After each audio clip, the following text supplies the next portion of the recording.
तो दोस्तों आज भी मार्केट जब बंद हुई है तो लगभग Nifty index 1.5%, mid cap small cap में 2 से 2.5%, कुछ इंडेक्स 3%, 3.5% के क्रैश में बंद होती हुई नजर आई है। अच्छी बात बस इतनी है कि जब मार्केट ओपन हुई थी तो 2% डाउन थी।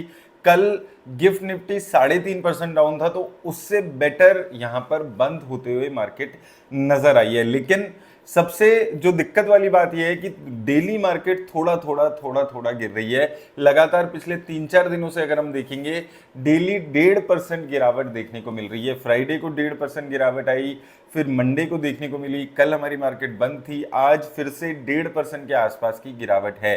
अब ऐसी मार्केट थोड़ी सी ज्यादा खतरनाक हो जाती है। और अभी चलने क्या वाला है, देखिए क्रूड ऑयल के प्राइसेस कैसे मूव करते हैं, उस पे मार्केट की मूवमेंट यहां पर रहने वाली है। स्पेसिफिकली इंडियन मार्केट आप देखेंगे, यूएस की मार्केट जहां पे जिसके असली में वॉर चल रहा है उसकी मार्केट से ज्यादा हमारी मार्केट गिर रही है, क्योंकि जो ऑयल प्राइसेस का इंपैक्ट है, नेगेटिव इंपैक्ट, वो इंडियन मार्केट में ज्यादा देखने को मिला है। अभी पॉजिटिव बात क्या है इंडिया के एंगल से अगर हम देखते हैं कि क्रूड ऑयल के प्राइसेस अभी ऊपर के लेवल पे थोड़े से स्टेबल हो रहे हैं। ऐसे नहीं है कि day by day, year by year वो बढ़ रहे हैं। इनिशियली पिछले 1-2 दिन में एक जबरदस्त उछाल देखने को मिला था मंडे ट्यूसडे में, लेकिन आज देखेंगे तो थोड़ा सी स्टेबिलिटी क्रूड ऑयल के प्राइसेस में, चाहे ब्रेंट की बात करें चाहे क्रूड ऑयल की प्राइसेस की बात करें, वहां पर थोड़ी सी स्टेबिलिटी है। ऐसा नहीं है कि गिरावट आई है, लेकिन फिर भी बहुत ज्यादा ऐसा 8-10% का उछाल क्रूड ऑयल के प्राइसेस में नहीं देखने को मिला। और वो जो एक्सपेक्टेशन है $100 तक जाने की, उससे अभी काफी नीचे यहां पर चल रहे हैं। लेकिन एक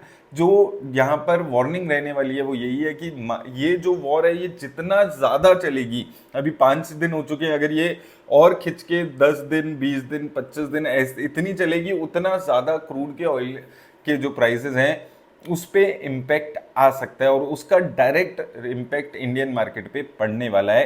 तो जितनी जल्दी ये वॉर रुकेगी उतना बेटर इंडियन मार्केट के लिए है।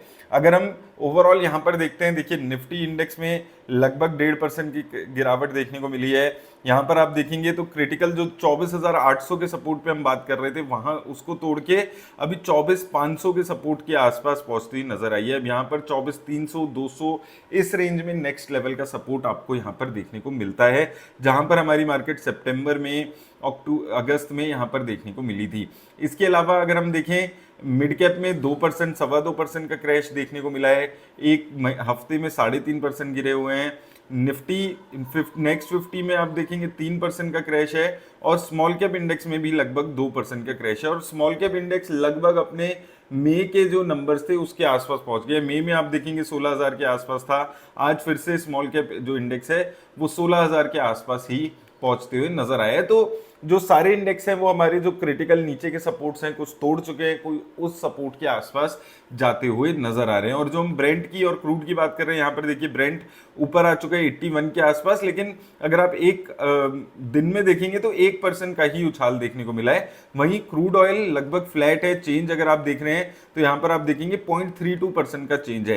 तो अच्छी बात यहाँ पर यह है कि वो जो डेली बढ़ते हुए नजर आ रहे थे इसके प्राइसेस, उसमें थोड़ी सी राहत है। एक टाइम पे 77 के आसपास पहुंच गया था, उससे थोड़ी सी राहत है कि बहुत ज्यादा अभी बढ़ नहीं रहा है और एक स्टेबिलिटी आ गई है। हालांकि एक साल के हाई पे पहुंचा हुआ है, वो हमने कल भी बात की थी। इससे पहले भी आप देखेंगे जून में जब ये वॉर इनकी शुरू हुई थी तब देखने को मिला था, फिर वॉर खत्म होते ही गिरावट आ गई थी। लेकिन अभी यहाँ पर एक हफ्ता, लगभग 4-5 दिन हो गए और यहाँ पर उछाल है।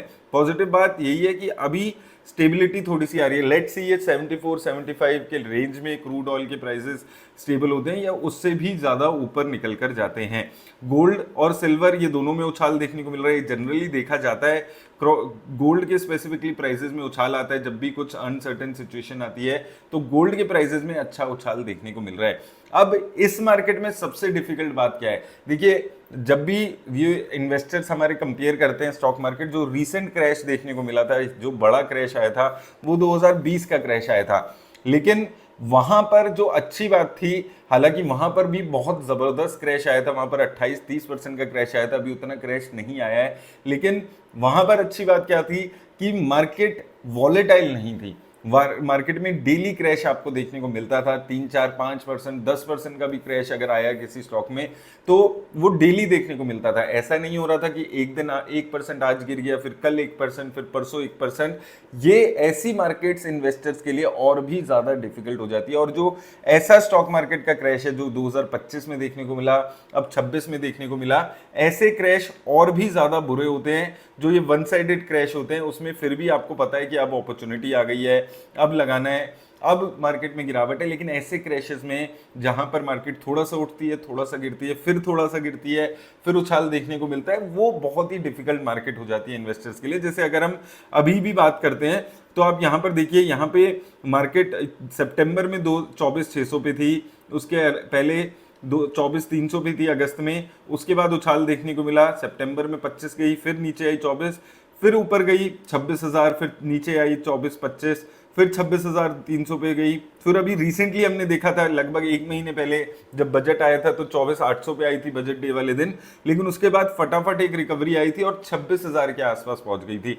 अब फिर 26,000 से क्रैश होके फिर 24,400 के आसपास पहुंचते हुए नजर आ रही है। तो 24,000 के लेवल्स हैं जहां पर बहुत टाइम से कर रही है, लेकिन एक बहुत ही ज्यादा वॉलेटाइल मार्केट ये देखने को मिल रही है। वहीं अगर हम 2025-20 की मार्केट में चलते हैं, यहां पर अगर आप देखेंगे तो यहां पर 2019 में 12,000 के आसपास थी, एक गिरावट आई 2-3 महीने में, 8,085 के आसपास निफ्टी इंडेक्स आ गया था। लेकिन उसके बाद अगर आप ब्रॉडली ओवरऑल लेवल पे देखेंगे तो एक वन साइडेड रैली मार्केट में ओवरऑल देखने को मिली थी। ऐसा नहीं था कि गिरावट उछाल। तो ये जो वॉलेटिलिटी अभी मार्केट में देखने को मिल रही है, ये सबसे खराब स्टॉक मार्केट ऐसे इन्वेस्टर्स के लिए होती है जहां पर ना तो आप पैसा निकाल पा रहे हैं, क्योंकि आप पैसा निकालने जाएंगे अगले दिन मार्केट रैली करना शुरू कर देती है, और ना ही आप पैसा लगाने में इतना कॉन्फिडेंट है, क्योंकि मार्केट डेली, अब अगर हम पिछले 3 दिन से ही देखें तो डेली 1.5% का क्रैश मार्केट में निफ्टी इंडेक्स में देखने को मिल रहा है, स्मॉल कैप में 2-2.5% का देखने को मिल रहा है, और उसमें भी पूरा दिन भी वॉलेटाइल मार्केट रहती है। सुबह 2% गिरी हुई थी, फिर एक टाइम पे 1.25% गिरावट रह गई थी, फिर बंद होते होते फिर 1.5% की गिरावट आ गई। मंडे को भी ऐसे ही देखने को मिला था, एक टाइम था जब 2-2.25% का क्रैश आ गया था निफ्टी इंडेक्स में, उसके बाद बंद होते होते 1.3% के आसपास गिरावट थी। तो ये जो वॉलेटिलिटी है, ये सबसे ज्यादा खराब वॉलेटाइल और क्रैश वाली वॉलेटिलिटी होती है। और ऐसी मार्केट जो एक वन साइडेड क्रैशेस आते हैं, जिसमें आपको पता है 3-4 दिन में क्रैश आया, एक दिन में 8-10% का क्रैश आ गया, लेकिन जितनी भी नेगेटिविटी थी वो एक दिन में मार्केट प्राइस इन कर लेती है। अभी ऐसी सिचुएशन में एक दिन में कुछ भी प्राइस इन नहीं हो रहा है, डेली कुछ ना कुछ नया कुछ हो रहा है, और धीरे धीरे मार्केट में क्रैश आते हुए नजर आ रहा है। इससे एक चीज और यहां पर पता चल रही है कि पहले ही हमारी जो इकोनॉमिक के एंगल से चीजें थी वो बहुत ज्यादा स्ट्रांग नहीं थी, और उसके ऊपर ये नेगेटिविटी की वजह से ज्यादा क्रैश देखने को मिल रहे हैं। उसके साथ हमारे जो स्टॉक्स थे वो भी बहुत ज्यादा ओवर वैल्यूड थे। तो अभी भी मैं काफी सारे स्टॉक्स देखता हूं कि भाई अभी लगातार क्रैशेस देखने को मिल रहे हैं, वो स्टॉक्स 5-7% क्रैश हो रहे हैं। उसके बाद भी कई ऐसे स्टॉक आपको दिख जाएंगे जो अभी भी आपको ओवर वैल्यूड ही नजर आएंगे, आपको लगेगा कि अभी भी ये ओवर वैल्यूड शेयर्स हैं, अभी भी ये इतने गिरने के बाद भी 50-60 की प्राइस टू अर्निंग पे चल रहे हैं, और इनकी ग्रोथ यहां पर नहीं आ रही है।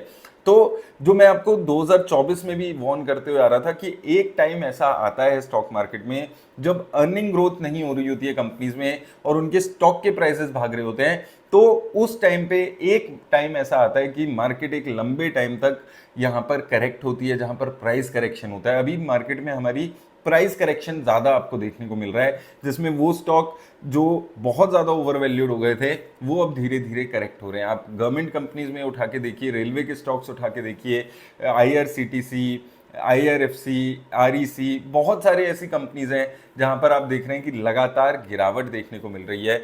हर दिन हर महीने ये अपना नया वीक लो बना रहे हैं, नया 52 वीक लो बना रही हैं, क्योंकि ये 2023-24 में बहुत ज्यादा ओवर वैल्यूड हो गए थे।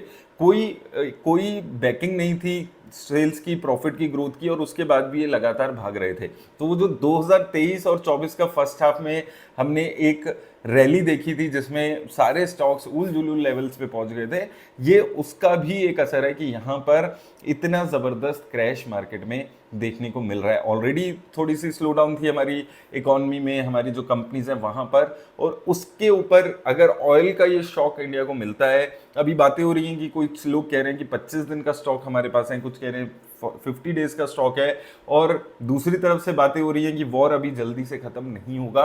तो ये सारी चीजें कंट्रीब्यूट कर रही है अभी जो हमारी मार्केट में इतनी कमजोरी देखने को मिल रही है। और इस कमजोरी के साथ वॉलेटिलिटी की इन्वेस्टर्स डिसाइड ही नहीं कर पा रहे हैं कि अभी पैसा लगाना है या अभी रुक के पैसा लगाएं। कुछ बोल रहे हैं 19,000 जाएगा, कुछ कह रहे हैं 20,000 जाएगा, कुछ कह रहे हैं 22,000 जाएगा, पता किसी को नहीं है कहां तक जाएगी मार्केट। ये सब डिपेंड करेगा क्रूड ऑयल के प्राइसेस में कैसे देखने को मिलती है। अगर आप देखें आज 74 पे है, अगर कल ये क्रूड ऑयल के प्राइसेस 80 हो जाते हैं तो कल भी हमारी मार्केट में क्रैश देखने को मिल जाएगा, और ये 74 से $70 आ जाता है अगर, तो कल हो सकता है एक अच्छी रैली देखने को मिल जाए। तो अभी डेली बेसिस पे चलने वाली है न्यूज़ क्या आ रही है, सबसे इंटरेस्टिंग रहने वाला है आज डे एंड पे फॉरेन इंस्टीट्यूशंस की क्या यहाँ पर वो निकल के आते हैं नंबर्स। अभी जब मैं वीडियो बना रहा हूँ तो वो नंबर्स आए नहीं है, तो वो नंबर्स कैसे आते हैं, वो सारी चीज़ें अभी मार्केट में डेली बेसिस पे यहाँ पर काम करने वाली हैं। तो दोनों चीज़ें जो मैं हमेशा आपको पिछले 3-4 दिन से लगातार बोलते हुए चल रहा हूँ कि बैलेंस अप्रोच रखिएगा, बहुत ज़्यादा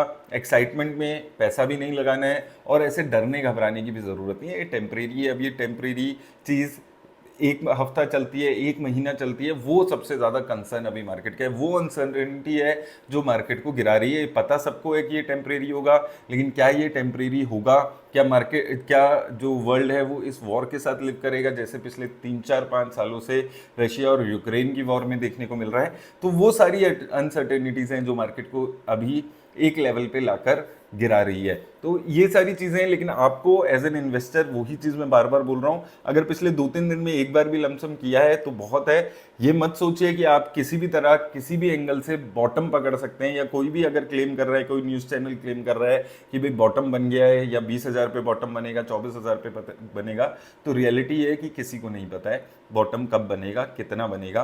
तो इसलिए थोड़ा बहुत पैसा अभी लगा दीजिए। मंडे को लगा दिया था तो ठीक है, आज लगा दिया था तो भी ठीक है, ऐसा नहीं है मंडे को भी लगाया, आज भी लगाया, कल भी अगर मार्केट 1-2% गिर गई तो लगा दिया, ऐसे मत करिएगा। एक हिस्सा लगा दीजिए 24,000 की रेंज में, 24,000 से अगर बाई चांस और नीचे जाती है तो वहां पर एक हिस्सा और लगाइएगा। वैसे करके अपनी स्ट्रेटेजी प्लान करिएगा, और बिल्कुल भी इस उम्मीद में मत लगाइएगा कि एक हफ्ते में 2 हफ्ते में मार्केट रिकवरी हो जाएगी तो मैं उस हिसाब से लगा रहा हूँ। जो पैसा आप लॉन्ग टर्म के लिए सेट असाइड कर सकते हो, सिर्फ वही पैसे पे इस वक्त रिस्क लेने की ज़रूरत है। तो वो चीज़ों को आप थोड़ा सा ध्यान में रख के इन्वेस्ट करिएगा। उम्मीद करता हूँ आपको हेल्प मिलेगी। धन्यवाद।